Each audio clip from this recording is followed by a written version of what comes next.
Reply all. Who came up with that email feature that makes work life a bit more frustrating for many of us? I'm David Stiernholm, and in this week's episode of Done, I'll help you get rid of some unnecessary emails. But first, there are tasks that chafe like a grain of sand in your hiking boot on a spring walk. They're the tasks that are indeed on your to-do list, but that you can't complete until something else is done. I have an idea for how you can avoid seeing them until they can be handled. I share it in a quick video that you'll find a link to in the show notes.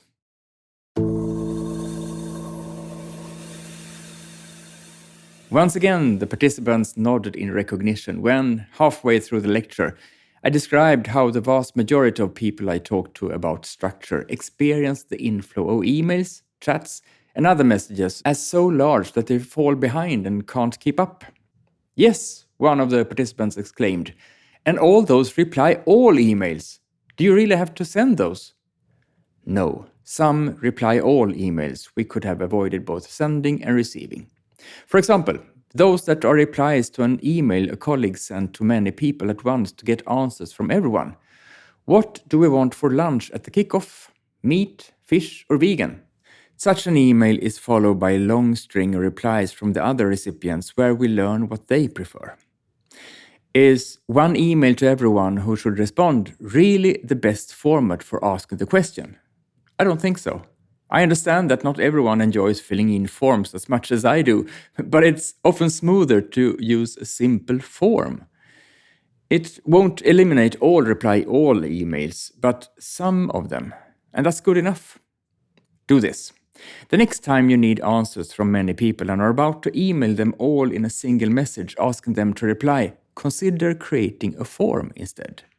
Create a form in the form app that's closest at hand, depending on the platform you use. It's faster than you think.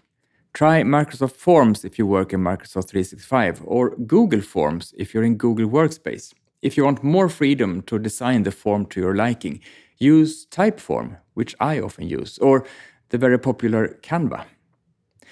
Send out the link to the form to those who should respond. It's fine to do this in a single email as long as you emphasize that they should click through to the form to respond rather than reply by email.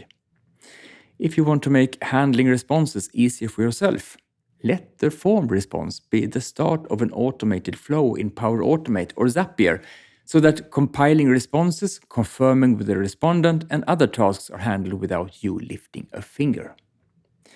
You won't get around needing to monitor that you receive responses from everyone in the near term unless you automate that as well. So create a recurring to-do task that prompts you to check incoming responses once a week or as appropriate.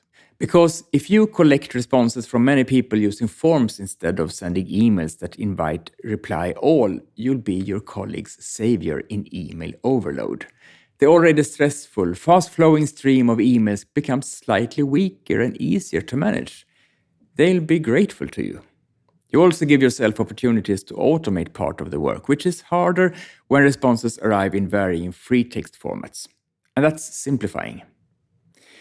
Give me an example of when you used a form to collect responses in a situation where it wasn't the obvious choice. I'm curious to hear about your positive experience, so write to me at david@stiernholm.com. Thanks for today, and see you again next week.